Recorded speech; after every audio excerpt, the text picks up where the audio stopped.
Silence மட்டுமே இருக்கிற இவங்க உலகம். அப்பா அம்மா ஆசையா பேர் சொல்லி கூப்பிட்டா கூட கேட்காது. இந்த உலகத்துல இருக்கக்கூடிய எமோஷனல்ல ஒரு சத்தம் கூட அவங்களுக்கு கேட்காது. எங்களுக்கு ஒரு 2 வயதுல பெண் குழந்தை இருக்குது. எங்களுடைய குடும்பம் ரொம்ப கஷ்டப்படக்கூடிய நிலையில நாங்க நிறைய இடத்துல வேலை தேடி அலைஞ்சோம். நிறைய இடத்துல போய் கேட்குறப்பெல்லாம் வேலையே கொடுக்கல. என்னுடைய லைஃப் என்ன ஆகுமோன்னு சொல்லி ரொம்ப கவலையா ரொம்ப கஷ்டப்பட்டுட்டு இருந்தேன். அப்போ நிறைய இடத்துல ட்ரை பண்ணி கேட்குறப்பெல்லாம் காது கேட்காத மாற்றுத்திறனாளின்றதுனால என்னை அவாய்ட் பண்ணிட்டாங்க.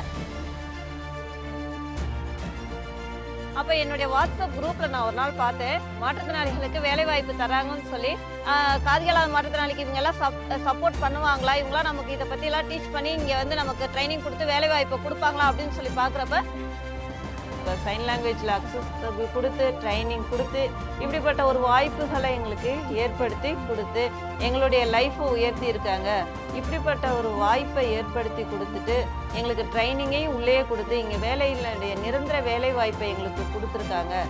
நான் இந்த நேரத்தில் மிஸ்லான ஸ்டாஃப்ஸ்க்கு நான் நன்றி சொல்லிக்கிறேன். ஆனால் இங்கே இந்த ZF கம்பெனியில் பார்க்குறப்ப இவ்வளோ டெஃப் பீப்புள் இங்கே வேலை பார்க்குறாங்க அப்படின்னு சொல்லி பார்க்குறப்ப அதுக்கு காரணம் முதலமைச்சர் ஐயா அவங்க தான்.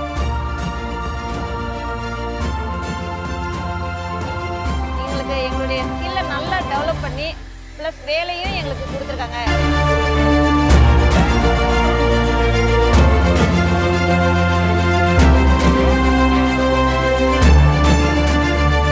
நான் ஒரு மாற்றுத்திறனாளி பெண்ணாக இருந்து குடும்பத்திற்கும் இந்த கம்பெனிலையும் வேலை செய்கிறது ரொம்ப மகிழ்ச்சியாக இருக்குது. இதை நினைக்கும் போது எனக்கு ரொம்ப பெருமையாக இருக்குது. இப்படிப்பட்ட ஒரு வாய்ப்பை கவர்மெண்ட் எங்களுக்கு ஏற்படுத்தி கொடுத்துருக்காங்க. எங்களுடைய ஃபேமிலியும் எங்களை பார்த்துட்டு ரொம்ப சந்தோஷமா இருக்கிறாங்க. நாங்கள் ஒரு கம்பெனியில் வேலை பார்த்து அந்த கம்பெனிக்கு நாங்கள் உதவிகரமாக இருக்கிறோம்.